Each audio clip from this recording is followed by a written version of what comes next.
Chitungwiza Church of Christ. Hello, brethren in Christ. It's Sakuzo Chitwira from Chitungwiza Church of Christ. I hope you'll be helped and uplifted by the word of God to follow. Please stay tuned. Regai nditore mukana uno kukuchingamidzai mose muzita raKristu tenzi wedu. Amen. Amen. Nderimwe ramazuva iro Mwari vatigadzirira kuti togosangana tichirumbidza nokutaura ukuru hwake. Naizvozvo tinofanira kupa mbiri kuna She kuti tiri vapenyu pamweya nepanyama. Tine chidzidzo chandakapuwa kuti ndigotaurawo kwanhasi. Chidzidzo chinoti technology and social media. Technology and social media. Ndichati kumbirei ruregerero mbijana kuti chidzidzo ichi kuti unyatso dedemura nemuchishona mururimi rwamai dzimwe nhango zvinorema. Saka ndichange ndichingosanganisa chirungu nerurimi rwamai. Asi ndichaedza hangu kuedza kududzira, asi ndinozoona kuti zvinenge zvinoramba kuti ndinyatsozoti chaizvo kunzidyo pamadescription echishona zvinorema hazvo to some extent. But regai tichiti no, Mwari vachatirangarira, Mwari vachaita kuti vataure vari ivo. Technology, regai titange kutaura kuti technology kana kudefine term inonzi technology, kuti technology inorevei. Ameno kuti pakati pedu pangave here vanganyatsoti term iri kairi izwi iri rinonzi technology iri muchishona ringangoreva zvakati. Toenda tichiedze tichiwedzera tichienderera mberi tichiona kuti term rinonzi technology rakamira sei. Asi chekutanga regai nditore ndichiti chidzidzo chanhasi ndati e-technology and social media. Ndichachisplita between the two. Ndichatora technology on its own and then social media on its own. If zvikaitika, time allows, I will compress the two kuti ite one lesson. Kana nguva isingabvumiri, what I'll do is split, and then social media will be the last part of my discussions or my teaching. Tati isusu technology. I know kuti haisi term yatiri kunzwa nhasi uno kuti technology chii. Technology yakatanga rini? Technology, how does it relate to the Bible? That is biblical technology. Zvanga zvirimo here mushoko raMwari nenyaya yetechnology. Ndapi matsamba kana kuti maevhangeri kana kuti machapters emubhaibheri atingaverenga atingafunge kuti anorelate to technology kana kuti ane insinuation to technology? Iwawo ticharamba tichienda mberi tichitaura pamusoro pazvo. Toona, I know this subject is much of a discussion, interaction between us. We have to contribute, each and everyone. Zvaunoziva hapana munhu anonyatsoziva chaizvo asi tese tinenge tichicontributa, because fortunately ndeyekuti vana vedu vakaenda kuchikoro ka, the first thing chavakadzidza chavanodzidziswa ndechekuti upenyu hwanhasi you cannot disassociate it with the technology. You cannot separate it netechnology. Technology has become part and parcel of our lives. Takurarama netechnology. Patinenge tiri tese yanguva technology. But tida kunzwa kuti technology yakatanga sei kana kuti mubhaibheri ndepapi pazvingamentionwe zvenyaya yetechnology. First of all, let's describe kana kuti define what is technology. Mumabhuku vanotiwo technology is a branch of knowledge dealing with engineering in applied sciences. Zvinorevei? Technology kazhinji tinotaura kuti tikatarisa muupenyu kana kuti historically kana vanhu vakaita history takange kuine different stages dzakararama vanhu. Vamwe vakatanga kurarama inonzi the Stone Age, ikateerwa nechi Industrial Age, Revolution Age. Yes, zvinezvi takunzi technology kana kuti the computer age. saka ine madifferent mastages atiri kurarama nayo. Stage yekutanga, regai vanhu vakanga vasina zvokuseenzesa naika vakatanga vakazodevelopa ka kutora dombo kuita banga, kugadzira dombo kuita banga.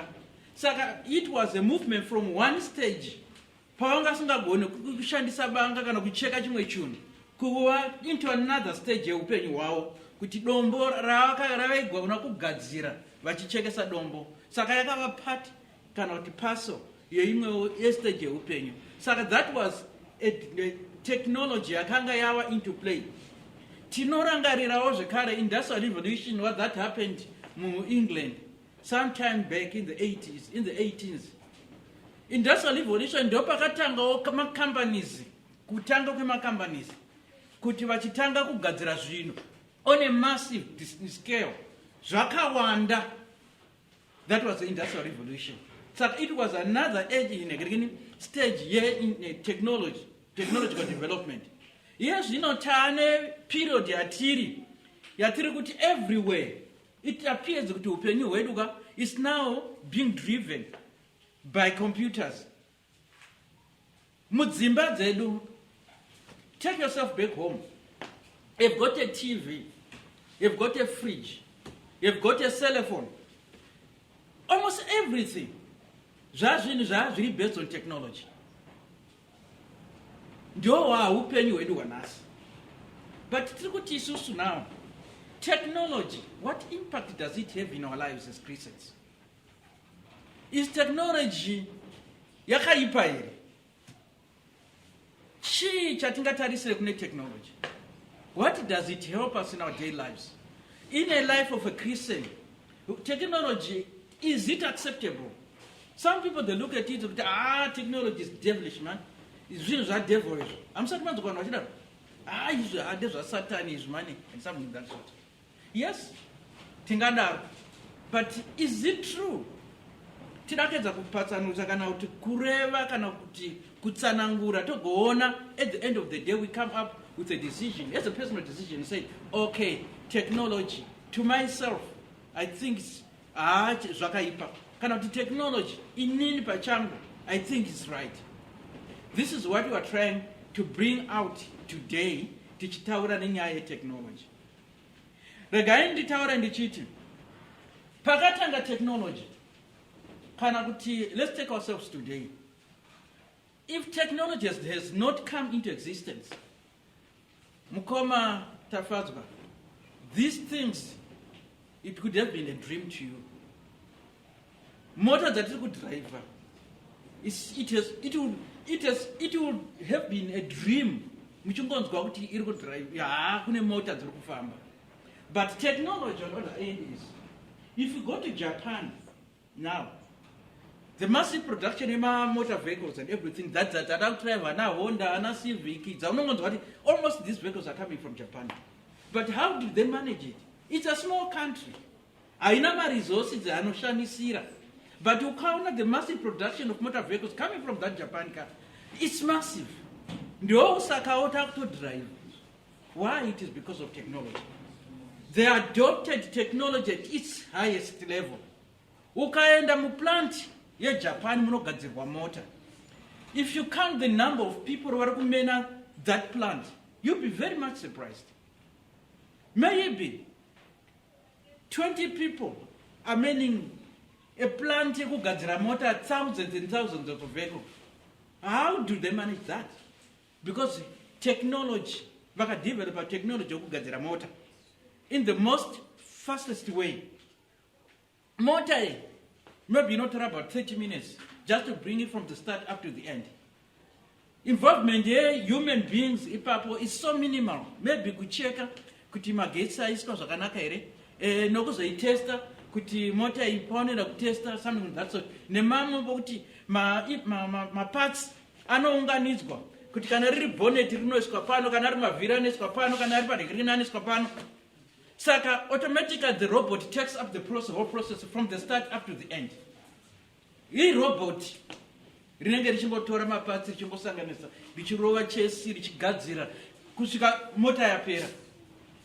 Recently, I was reading a certain story.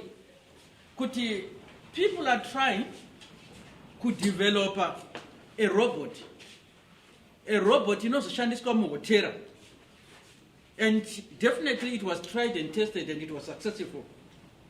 Robot rinongoprogramwa kubva kukitchen, rinongopiwa chikafu kubva kitchen kuti enda unodevelopa table yakati. Rotravera along uchibva kukitchen ka unongotendererawo paone painofamba pakati matables ariko, but it could be programmed kubva kukitchen ka rikarega kuhita kana patable aya direct rakatakura chikafu. This is what is coming into play today. Technology. Is technology bad? Yes. Everything chatinoita muupenyu. There are the negative effects and the positive effects. Hakuna chinonzi ichi chakanaka achina chakanakisisa. Chine side rachakanaka, kune side rachakaipa. But what we have to do is to weigh. Kuti what way is more? Is it on the negative side kunowhere more? Cannot it's on the negative side or on the positive side kunowhere more? So it's a personal decision. Technology, yes. Regai tiverenge kubva mubhuku ra Genesis kana kuti regai nditaure kubva kune bhuku raGenesis. Tinorangarira rungano rwa Cain. Cain auraya his brother Abel. Naika. Tinoziva kuti anzi akabva panyika iyoyo akaenda kune imwe nyika inonzi Nidom or Lidom. Naika? Nidom. Aenda kunyika iyoyo anzi Cain akavaka a city raakazotumidza nezita remwanakomana wake Enoch. Naika? Let's look now. Today, dzimba dzese dzakavakwa idzi. Yes, we are talking of a city yakavaka. Ma-cities ari kuvakwa today ane a lot of planning, a lot of technical planning. You cannot just build a house. Okay, security comes, I think vanga vari ku planning section yekunenge kune chitungwiza kuvaka dzimba and everything. Ukavabvunza kuti maita sei imba inovakwa sei, chaitanga chii? Nhasi uno sekuri kumunda vakaona stand yavo. I think mazuva akapavakwana stand yavo vakafunga kuti no, imba yandinayo ikai 2 rooms is so small, let me just try to extend it kuti tingova comfortable. But it was not kuti vakarara will come tomorrow otanga zvinhu and then they start building. There was a structural procedure that was followed. First of all, you look at the space yainayo, and then you said, okay, this space yandinayo. And what do? You just said, okay, imba ndida kuvaka nima bedrooms mangani. So you put down a structure. Kana it's a drawing yaunoisa pasi. Kuti imba yangu ndida kuti ite zvakati, bedroom yangu ndida kena, matoilets ndida kena pakati. But Vakumunda cannot do it on his own. Vakumunda has to hire somebody, a draft person, draw a plan yavo. Vomutaurira kuti ashamari, imba yandiri kuda ndeyakati. That draft person will draw that plan. Ovataurira kuti, okay, this is now the draft yemba yenyu. Kubva pa excavation, pamunoisa concrete, pamuno build dama walls from the ground up to sea level. Ma stages iwayo anenge achita sei achimonita mazuva edu mayatakavaka dzimba idzi taitova anonzi ma-stage forms aitotairiswa kuti okay wachera alright, inspector auya achita sei achimaka, it's okay. Kana wakanganisa no kugadzirisa apa something that sort. Saka let's take that kuti zviri kuitika now pamba, a simple house. What of the houses, the city that Cain built? Paidachi, there was took out the panga paine technical backup yanga iripo. Technology was there. Second example in the Bible. Noah unotarwa na Mwari kuti vakangarawa. Naika. And Noah paakanzi naMwari vakangarava akapuhwa maspecifications yengarava iyoyo. Tinoa kana angari fist yaishandiswa macubits and something that sort yavaisenzesa akapuhwa that structure, that draft naMwari vakamutaurira kuti ngarava iyi inofanira kuvaka sezvizvizvi nemuti uyu nezvizvizvi. Technology yakavapo vakataurwa kuti okay, no, ngarava yako ichava ine base, ichava ine middle, ichava ine upper base. Zvese izvi, it was technology that was done through the Bible. It was in the Bible, it was stated. Saka the technology today is part and parcel of our lives. No matter how negative it might appear to be, but tichararama tiri mairi. Evolution ingoramba ichingeta sei. Vari kuti today, 20 years ago, technology yaita double every 5 years. Development of technology. But today, vari kuti yo technology every hour is doubling. Zvinhu zvokuramba zvichichinja. Yes. What are the effects of technology in our daily lives? Zvine ma-effects akawanda. Mai George wakati vari mumba mavo. Baba George wabva kubasa wakati. Baba George, kanzi madam. Kanzi shura randaona nhasi. Kanzi chiko naye baba. Kanzi ndabva kumba kwana baba Jamu. Zvandaona ini shura rangu ini. Chiko naye mai mwana. Ndaona mota inenge inotaura. Mugaraji mavo, mota inenge inotaura. Zonzi inonzi Benz. Amen. Inonzi formatiki. Yandaona.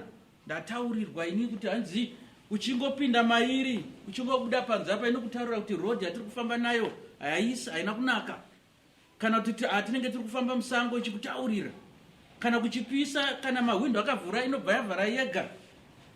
Temperature inobva yata sei? Yabva yamoderatwa. Makutonzwa fanika aircon zakuto hanzi mota yakanaka iyoyo. Sure. Makorokoto. Munongoti makorokoto. Vamwe muchongota makorokoto vamwe varume. Koimiwo. Wagoti. Ko ndokwa yakaenda kuti nyaya iya. Munongosaririra mashure netechnology. Mazimota yenyu akawara pana makonzo haachatopogara mumota umu. Akutonyara kugara mumota dzenyu makonzo. Tengaiwo zvinyowani zvinouya mazuva ano. Oti handina mari. Munogota muna mari mava kuti wakati wakaiwana sei. Endaiwo munotorawo zvikwerete. Technology, yes, but it has brought disharmony in our houses. Competition. Mudzimba muchagarika necompetition. Next door atenga fridge. Fridge. Iri pa next door apa yaweka.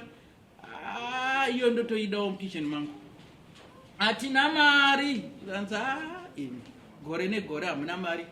Muchazozvionera muguva here izvi. Mari dzamunongorambira idzi. Muchasara tichidzidya idzi. Technology has much influence in our lives. Negatives. But let's look at the bright side of technology. As I said, today technology isina kuvapo, nasu unoda tisiri kudrive mota isu. Dai tainzwira ameno overseas kana kuti panix dova nemari. Chikafu chaicho. If you look at the production yechikafu mazuano, food. In the 20th, I think it was in the 8th or 15th century, there is this early economist, Andrew Matthews. He was a pastor, I'm told, Wakaverenga economics. I can predict that in 100 years, there's going to be a massive shortage of food. Yes, at Suramba, hakuna shortage of chiriko. In Africa today, from what I read, bulletin AAU last, I think it was on Wednesday, we have got 20% deficit HCAF. And what have they done? Waka set a committee to look into that. How can we cover the 20% food deficit in the African continent? But this economist predicted kuti in 100 years chikafu vanhu vachashaya chikafu, because he was looking at the population increment, kuti population increase at the rate yanga airi higher than the rate of production of food. So that comparison yaizoti in 100 years vanhu vaishaya chikafu chekunhu. But in his mind, he never thought kuti there is going to be some kind of technological development in terms of fertilizers. Fertilizer yakabva yazonzi yaitwa fertilizer yakudhabhura 10 times what he thought could be produced. That's why now hatina alarming rate yekuti tiri kushaya chikafu. Ukaona nyika ichi tiri kushaya chikafu, 1, there is civil war, 2, there is drought, 3, there are some kind of natural disturbances dzinoitika. But we do have the land, despite the land is not increasing in size. But we do have that technology to increase the output from that land. That is what technology has given to us. Thirdly, tunaona kuti yakatipa technology inotipa is access to information. Regai nditori mukana uno ndimbobvunza kuti kuva vechidiki makambonzwawo inonzi telegraph kana telegram vechidiki makamboinzwa? Hapana. Asi tikabvunza sekuru chikoms vakuwa vakumunda nana maya ukataura kuti telegram chii, telegraph chii, zvaire zvinorevei, vanokuudzai. Makore iwayo ekudhara waiti ukanyora tsamba, kana tomboti uno musikana wako ari kurizevho womunyorera tsamba, yaitora 3 weeks kuti aitambire kubva kuno muHarare kuenda kumushopo. Yasvika pachikoro yaiswa mumanhengirikini monzi muri paassembly, munhu otora okushedzera kuti Mr. Kuwa, tsamba iyi waifara uchenonotambira tsamba, but ukatarisa kuti yatora mazuva mangani, 3 imwe mwedzi nemwedzi ichiuya kwauri. Saka zvaiitika ndozvokuti kana iri message yanga ichinzi inofanira kutora the shortest possible transmission period, vainyora inonzi telegram. Waiti kana wanyora telegram ukaenda post office, what they used to do is to count the number of letters, ma alphabets, kuti wata 1 2 3 4, kana ari 20, they multiply by a certain rate and then you pay. Ivo vazoshandisawo zvimishini zvavo zvokutaipa kuti iende the nearest district. Nearest district, because it's a telegram yabhadharwa yanodhura, vaizotumawo munhu akaibata kumhanya kuenda kwainofanira kusvika kana pari paruzevho yasvika. That was telegram mazuva iwayo. Saka you can see kuti communication was so slow, but because of the advent of technology zvinhu zvakabva zvaita shortened. Today you can speak, you can transmit my messages within seconds, but not during that time. Saka vechidiki, that is how we started, how we experienced and what they did tichiri vana vadiki. But today ndikataura nyaya iyoyo, you think it's history, it's some kind of a tell story yaangoti zvaitika here izvozvo, because mazuva ano mane ma-cell phones and everything like that. This is how technology developed. And now, that's the good part of technology today, communication is made so simple.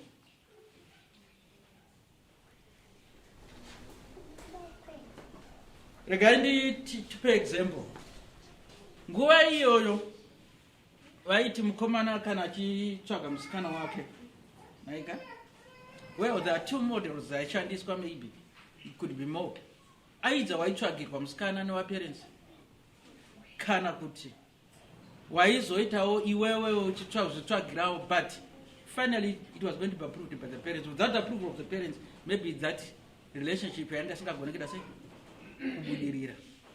But today unongonzwa vana sikana vanokona kumana dzanza ndida kukuratidzai girlfriend yangu kuti makaonana kupiko waka ndio kupiko unza no we just hooked up on social media, we just hooked up. Unomuziva? No, we've been chatting on social media and I think with me it's fine. Kudhara kwedu kwanga kusina izvozvo. Vabereki ndio vaikutokunongedzera kuti mwana uyu akanaka. But to some extent vabereki vaida kubetserwa. Kuti akaona kuti musikana anosenza uyu anoenda kumvura anotema huni anoita sei ndiye muroora chaiwo. Kunyangwe wangu usingade but wainziroora. Saka you can see the differences. Yaivapo kudhara nema differences atawo. Nezvinhu zvaakuitika mazuva ano. Tinoona kuti mazuva ano again tane markets are very different. Companies, lots of companies are producing to make your product known. Unofana kuishambadza asi. You have got to communicate product yako ku market yako. Kudhara zvanga zvisingaitike izvozvo. Nhasi ukaenda in the rural areas une mapoto una tomatoes ako asi. Wataona kuti amunda tomatoes angu. You just take photos or videos, post it pa Facebook. You post it that wakutotengesa vanhu vakutokufonera kuti komugomo imari. But kudhara zvanga zvisipo izvozvo. What they used to do is kana uine mapuno ako waitotora mugomo wotoitsindikidza pamusoro apo kuenda kumaketi kwanofunga kuti zvinotengwa ikoko dzimwe nguva unosvikako havatengi vanhu zvakazara. But today kungoposta chete marketing. That is the smoothness yemarketing yakaunzwa netechnology. Saka tingati technology yakashata ipapo. Aiwa yakanaka yakanaka. Mibhedha yatakugara. Asi takuziva kuti kwaane mazuva ano kwane inonzi nguva dzine dzekutonhora idzi kwane electric blankets yokuti wakarifuga unongori plaga pamagetsi wotorara hako hope kungomuka mangwani. Technology.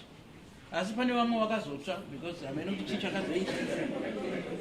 They were electrocuted naro iroro blanket iroro. Technology. Technology ina maside, as I said, kuti kune advantages at the same time kune disadvantages. It's not everything that technology is good. Neither.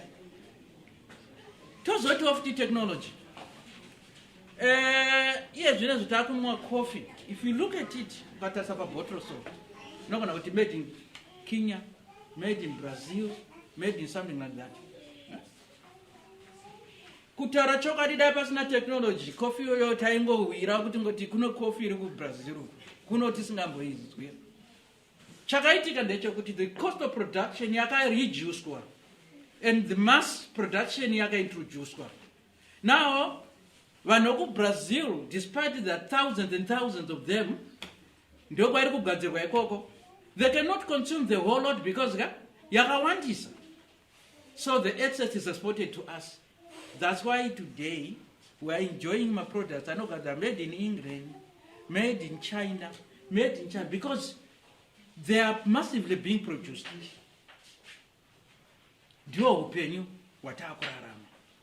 Saka, because of that, technology yakazoita kuti zvinhu zvichipe. Isanabia zenge tizogonawo kutorawo sendi momwe tikatengawo tichidyawo zvinenge zvinoshamisira. It is because of technology. Lots of things are happening.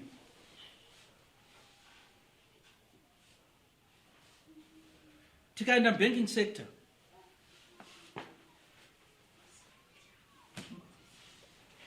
Vamutono vanopedza pay yavo vari mumba mavo.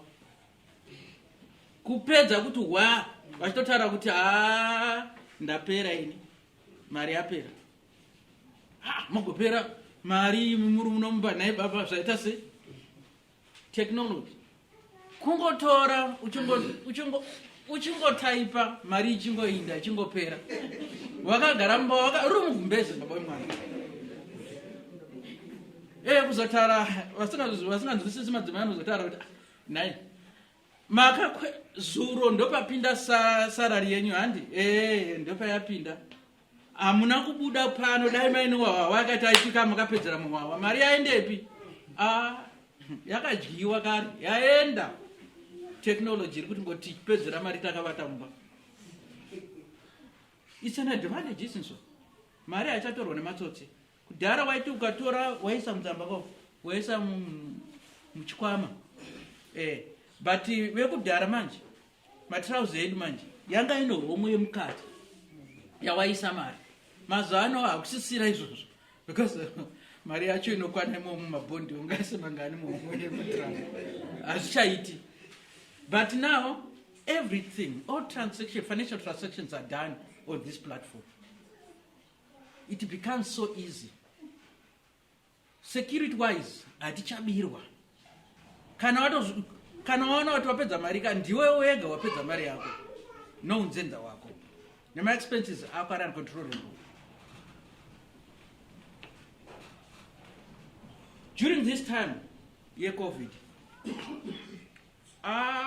vakomana ka dai pasina technology ka zvinhu zvakati zvichitiremera. Vana vedu ava takutoti harara hako hope uri pamba uzomuka hako woenda pa-e-learning platform. E-learning chirwere was contained because takadecongesta maclassrooms.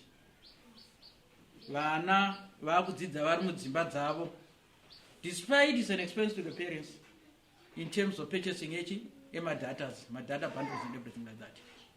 But it's helping us.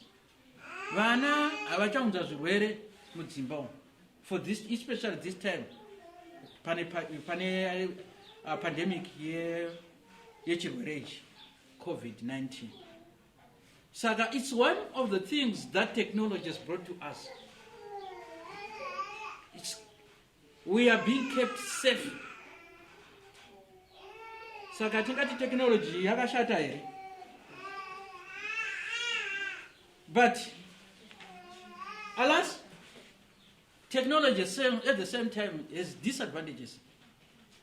We're talking about massive production in motor vehicles, industrialization, and everything like that. Yes, on the other end, there were disadvantages, but there were advantages. But there is also the bad part of it. Nasi tikatora industry yedu, regati tenindo senza mu fertilizer industry. What we used to do actually is tinotenga ma chemicals, tinoti ma raw materials. Toisa inodzi granulator. That granulator was installed in 1948, and up to date, ndo iri kungenga iri kugadzira fertilizer. But pakati kama technologies akawanda ari kutoitika. Zuva rinonzi company iyoyi takuchinja the trend of production yedu. Takuisa a new machine. Do you know what will happen? The 200 people currently being employed, they will be laid off. Because that machine, inenge operate maybe 2-3 people. It's happening. Lebanon, it's one of the companies that, one of the countries that produce fertilizer. What they do is, the plant is manned by 5 people. The whole process, yes, it's automatic. You take your raw materials, yes, moisa mubiniri. The other raw material, moisa mubiniri. Everything. You go into the office, your workstations, you program it. Could you take, you are not my recipes. Could you notora chakati in this proportion, chakati in this proportion? Then you just program it and then you start it. The whole process is done automatically. Unozongoona chete kana bag chairo rokuisa fertilizer.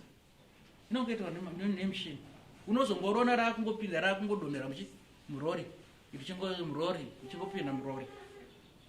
That is automation yakaitika. That is technology. Yes, zvakanaka. But hatisina mabasa. Mabasa apera. Saka torarama sei. No problem with technology. Data security. Many people unonzwa vachichema kuti ndakasvika kubhengi ka mari yangu yanga irimo 00 ina handina chandakadhirowa 00 chii chakaitika zvezvo zvokuti takatamba tiri kumba zvezvo tichingokanda mari because neplatform yebanking system handizvo vanhu vari kuba. And I think each and every day the warnings are quite relate to us. Kuti makadzi edu aya tinofanira kuita sei kuachengetedza. Mapin numbers edu aya tinofanira kuachengetedza. Vanhu they are cloning makadzi edu. Ndokona kutora kadzi rambi yako munhu ndori clone he. Zoti ndikaenda pa ATM pamubhengi ravo ndotopancha ndotodhirwa mari. This is happening. Cybercrime. It's happening. E-technology atakadakai, but it's now coming back to haunt us.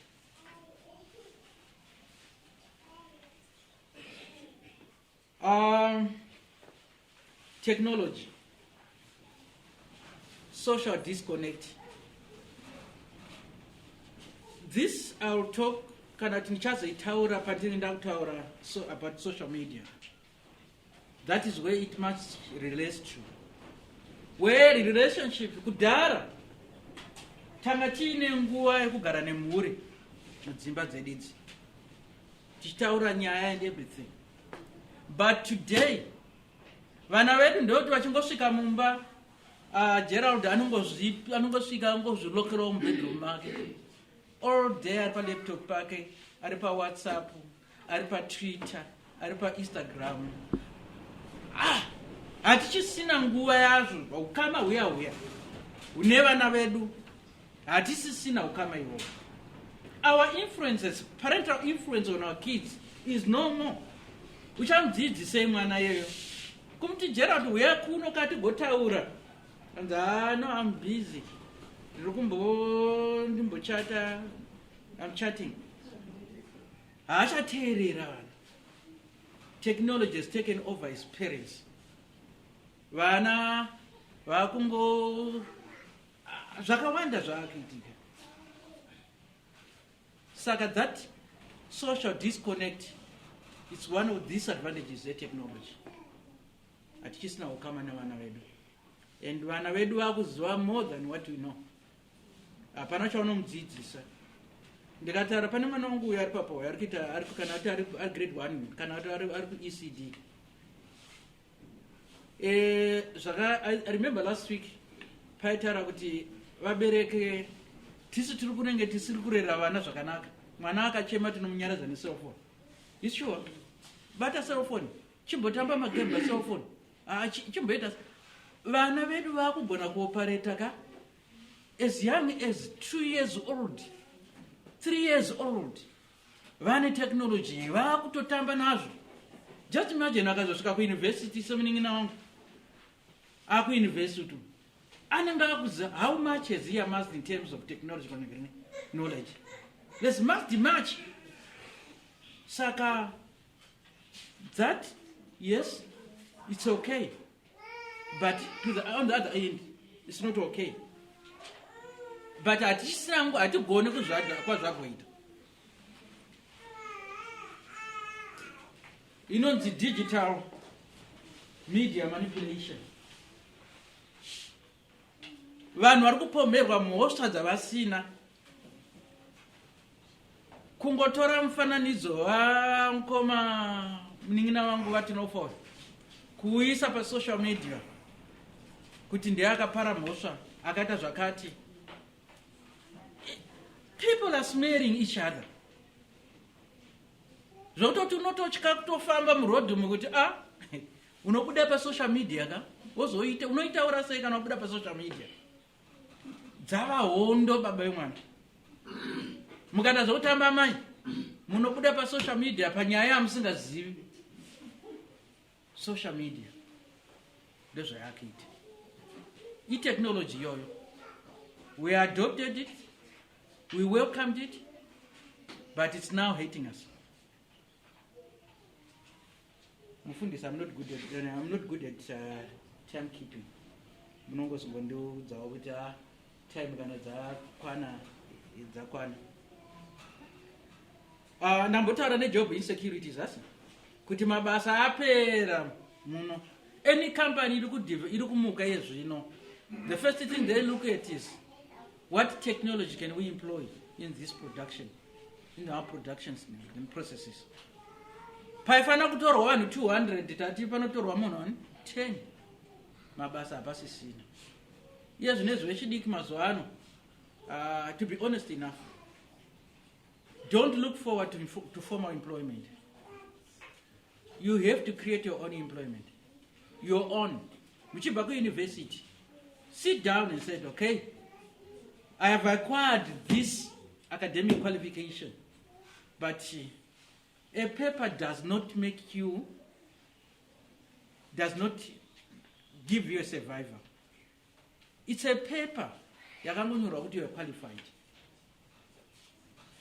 There is some guy akaisa a document, career guidance, achitaura kuti mazuva ake iye vaiti kuenda kuchikoro, vanhu vanga vasingaenda kumasekondari vaiti kungopedza grade 7, mabasa anga akawanda, waitosiya kuti kuchikoro handichani. Aidza magrade 7 achona vaiclassifyiwa nemadivision kuti grade 7 kana wapasisisa waenda kudivision 1, wazopasa zvinenge waenda kudivision 2, wazoitawo zvakati division 3, kana wazoenda 4 and 5, that's the lowest achievement. Saka 1 division 1 division 2 3 ndiyo angari classification yestandard 6. But unacho ichocho chidivision ngeni chipepa chocho chestandard 6 babwe mwana, waita teacher, waenda muindustry because unongo waikugona kutaura chirungu wagona kuita sei. But today is different now. We are going to university levels kwatinoti tadzidza, but nothing really fruitful is coming out of it. Yangovawo sembru yokungoti mwana wakaenda kuchikoro. Saka vechidiki mazuva ano, take advantage of the technology yamazuva ano to build up our own employment, to create our own employment. Time yakapfuura yekuti tinofana kuenda kunotsvaka mabasa. Technology again, it's not that easy. It's quite complex. Kana tap in industry, we're lucky enough to get into industry where technology is quite complex.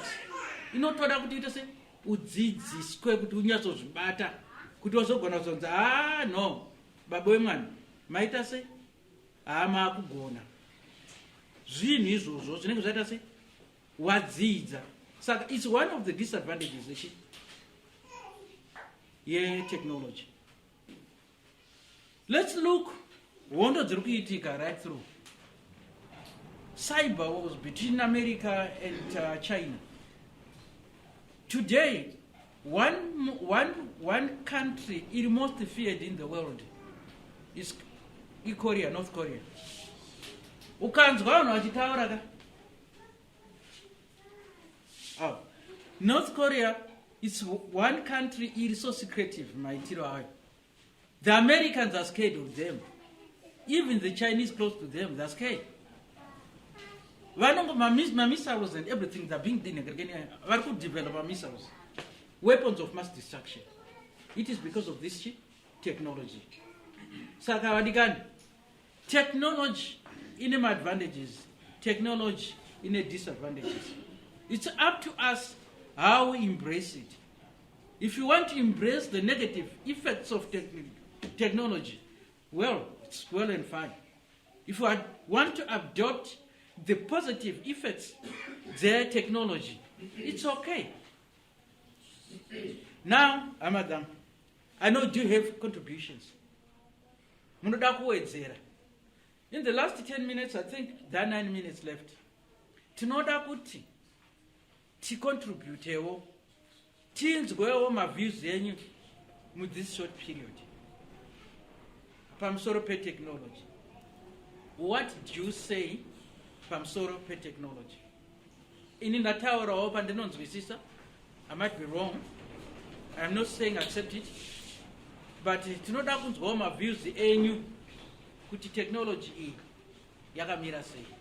As I said, because of time, I'm not going to talk about social media. We'll take it another day. I think social media, it's a long discussion that goes on social media. But tanachingotaura the basis yakuti technology. Pane angado kucontribute, angado kutaura zvaanoda kuti tinzwewo nenyaya yetechnology. I don't think I have said it all. I don't think Wakua.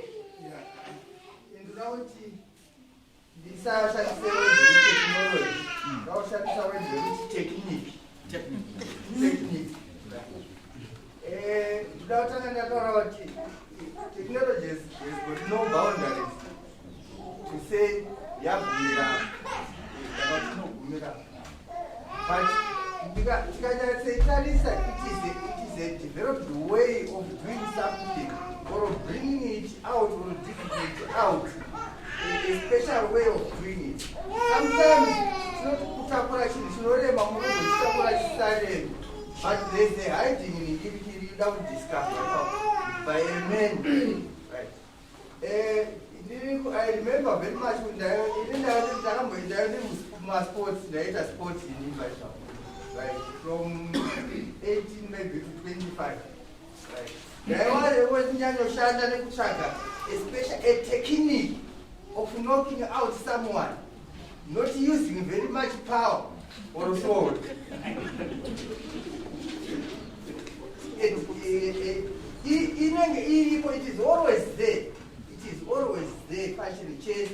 Can I even now to tell for a cell phone? I know what it is. You know, we are no more a better technique. It becomes technology.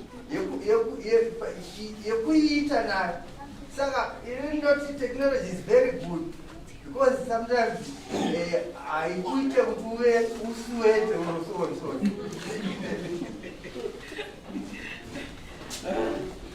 Yeah, and technology is good because it doesn't make you sweat. So at the other end, it promotes laziness. Isn't it? Laziness. And what is the result here in laziness? Vana vedu zvinezvi pane vari kurwara nezvirwere zvakuti they are no longer active because vanenge vari pacomputer vari pachii and everything like that. That social life is said in social life disconnect here. But at the same time, zvine health issues because ana baba vanenge vachingoti enda kutamba nepalaptop mwana haachatombozova panext door, mwana haatomboziva kutoti pada inonzii kuchitaitamba pada kaizvo tiri vana vadiki. It helped us physically, health wise, but vana vedu zvirwere zvawanda. Technology yeyo yatiri kuadopta iwe. Anyone anoda kucontribute hapo? Technology. This about very less. Of course, yes, you don't want to sweat to put any result. But at times, it's good to sweat and get the result. Because in the process, only if I want to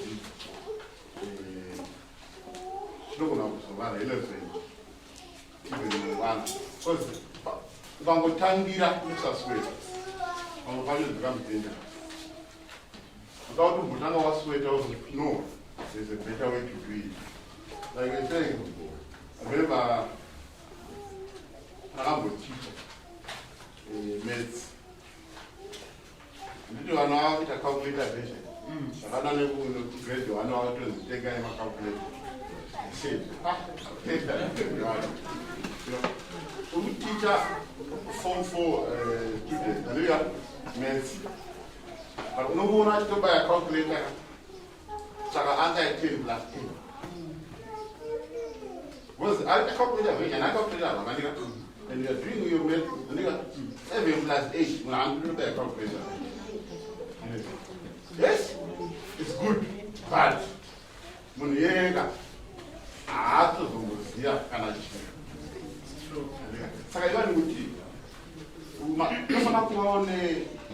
yes, that is just boundary, but too much of everything from Bashoka becomes a problem. Because talk about technology, technology, Saka you can't even think you wait for technology to give you a signal. What you do next? Later, don't drive, touch a robot. Drive what types are what? Your surroundings. Because no one now touch a robot. You agree, push the pin down, but no one has to pin down, really ready. Saka, I don't know, but technology, I can't change. But I think we are overusing it or we are overdoing it or I don't know. It's true. Technology yakanaka asi yakaitira pakuti inocreata maclasses munyika sokuti vanhu vanenge vane access to technology vatova pamberi but tikatarisa nyika yedu handi ese munhu ane access to technology kune mumwe munhu izvezvi asingaziti foni chaiyo headset yakamira sei but he or she is in Zimbabwe mumwe munhu haatokuzuti kune akatongonzi Facebook vari kufuka zvefesi yomunhu kuti kurikaita fesi zvinotonetsa saka esa tikataura kuti dzimwe nguva vanhu vanenge vachitida kutira takasimukira vanozokonsentrata pavanhu vaya vane technology vakasara vaya kuramba vakasara saka haienzanisi vanhu ndoya kushata kwayakaita. Can I take the last question? Yeah, all right.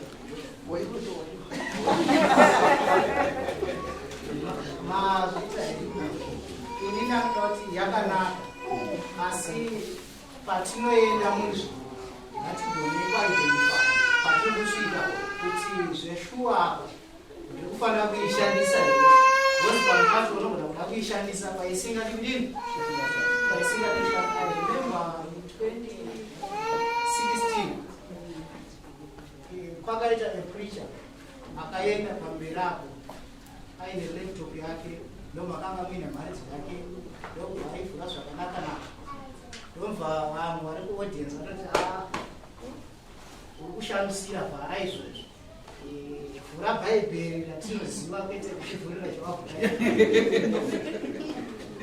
saka unenge waenda nayo chiti yakadini yakanaka ndoti vanhu vaonewo kunaka kwayo asiwo kune vamwe avachita vhura kuti vatombozviziye vari kuda kuona chairo ukavaverengera remulaptop kana remufoni enza mheno zvimwe zvavakuverenga ndisiri bhaibheri.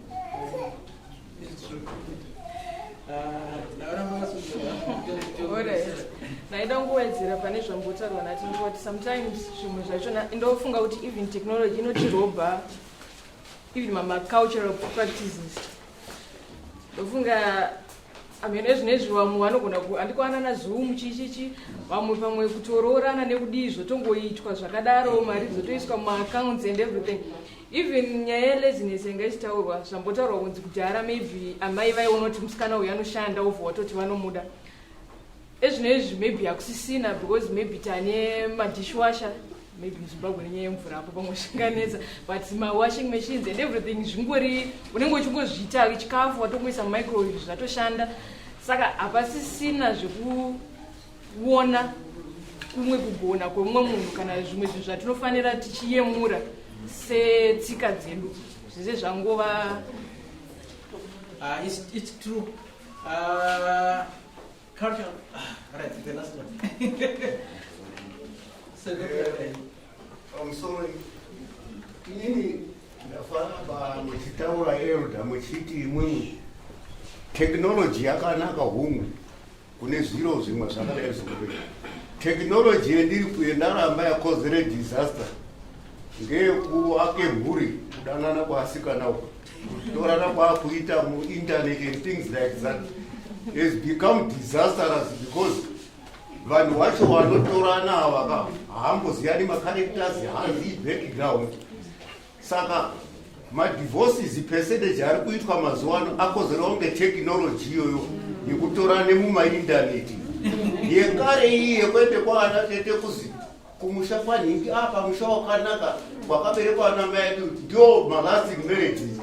Saka technology kumamarriage nezvimwe izvi no hatiidi bai ndoda hedu yekusimbi asi mudzimba ukwete ine disaster mazvinzwa vechidiki ndimi kama muchirinza antiground hanzi zvokukana pasocial media izvi oti andakambomona pasocial media ndiyo vandada makudo ezoom. Sure, today my marriages are kitwa pasocial ari kuamerica ndiri kuno you can get married Zoom. It's happening.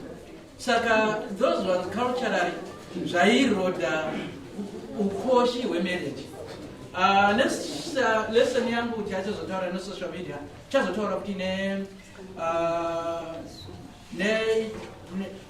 zvakawanda pamusoro paizvozvo zviri kuitika nesocial media, advantages, disadvantages, and artificial intelligence yakucreatwa kuti now you can talk to a robot kutaura muka exchange tichaura conversation nerobot because of artificial intelligence. Rega indisiye nguva ino maita ini ndinoitwa maita rumbwa nopindira pachitungwiza Church of Christ. Ini ndinoitwa mai Chihiya, tinokukokai kuchitungwiza Church of Christ musi wesvondo woga woga nenguva dza9 AM kuti tinamate nekurumbidza Mwari tiri pamwe chete. Tinokugamuchirai nemufaro, uyai makasununguka.